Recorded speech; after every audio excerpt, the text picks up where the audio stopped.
Okay, well, um, it was obviously a big event in my life anyway, and it was the biggest event ever to happen with English football. So I feel privileged to have been there, and it's never going to happen again in my lifetime, that's for sure. But it is one of the biggest events that ever happened to me.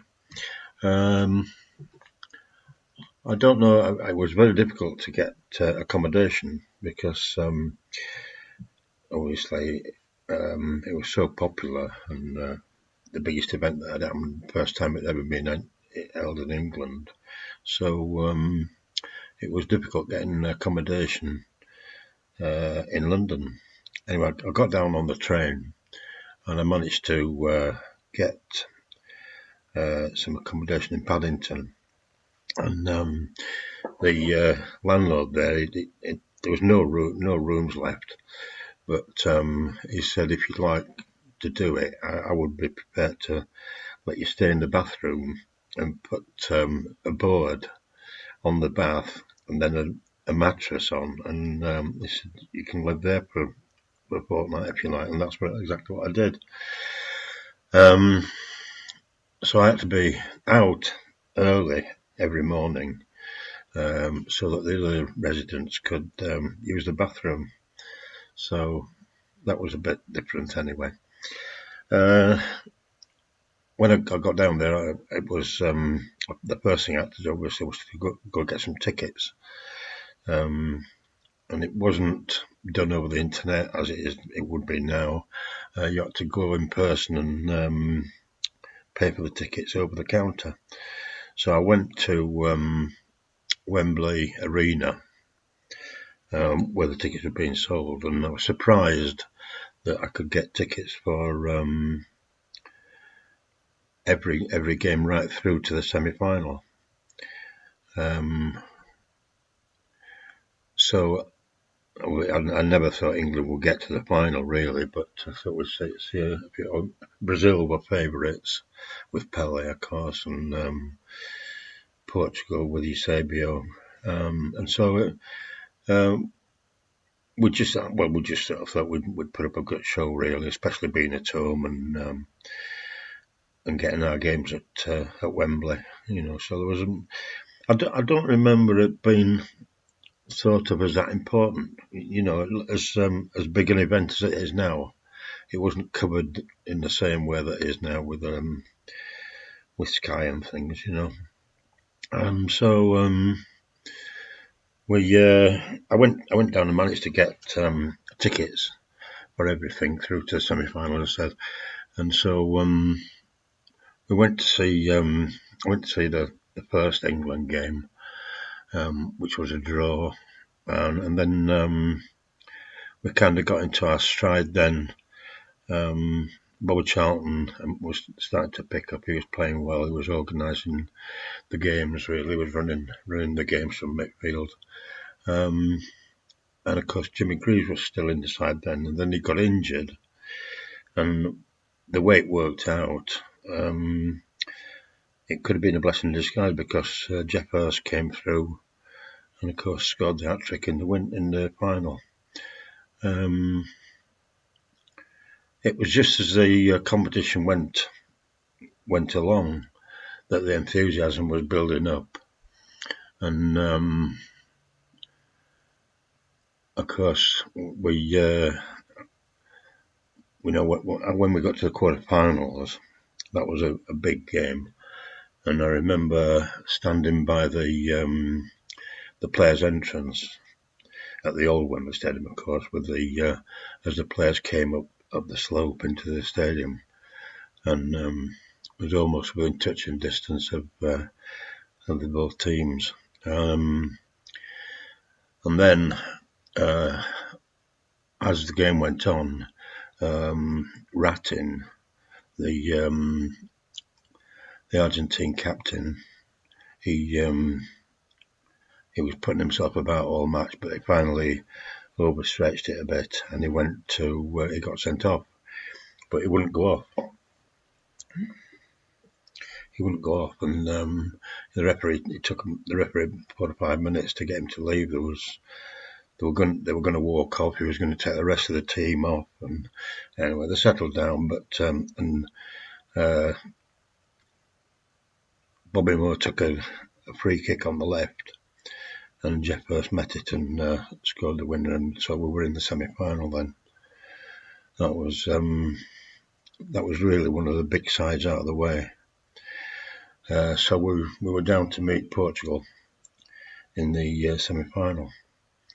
It was a night match, and I was behind the goal for that one, the goal where Bob Charlton scored his second goal.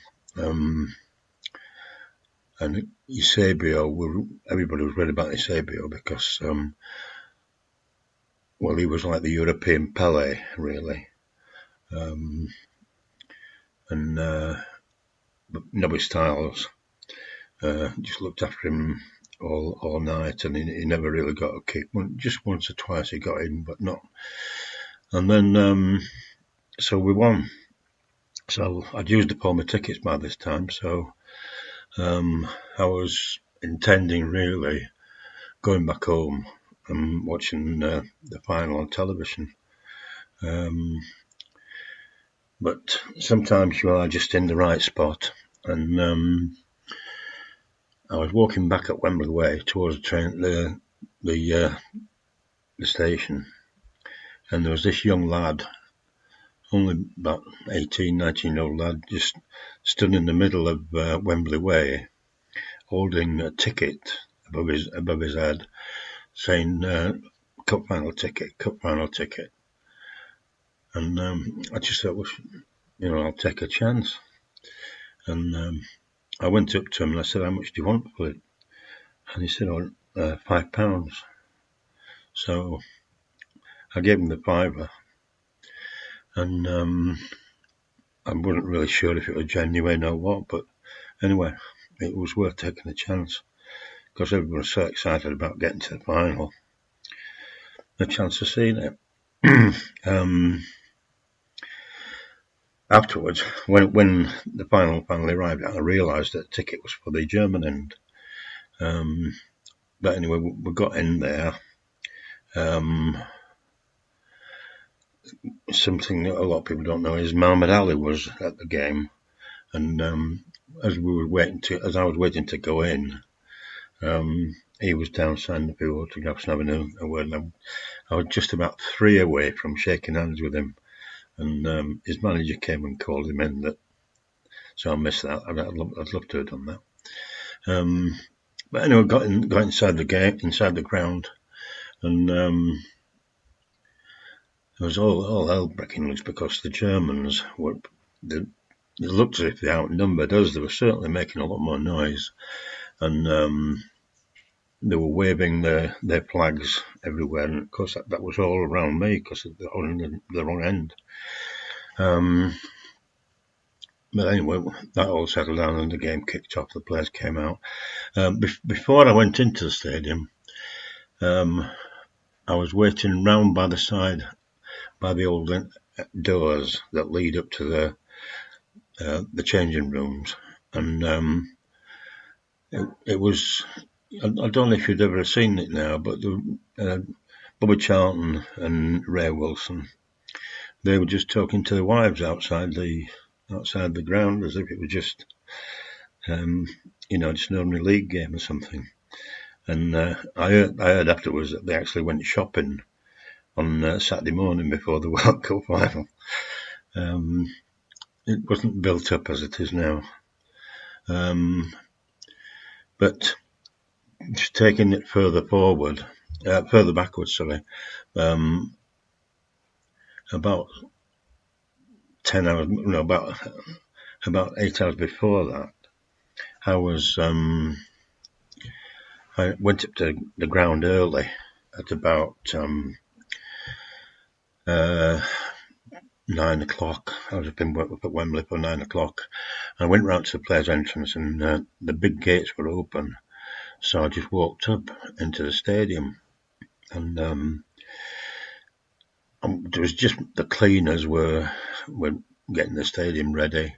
You could hear just the seats banging, and they were sweeping away there. And the groundsmen were preparing the pitch, and a guy was obviously the head groundsman. He was there, and I just asked if I could walk on the pitch.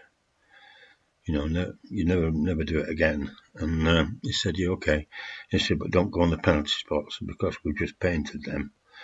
And so I walked on, and I stood on the centre spot, and that was only about 6 hours before the kickoff.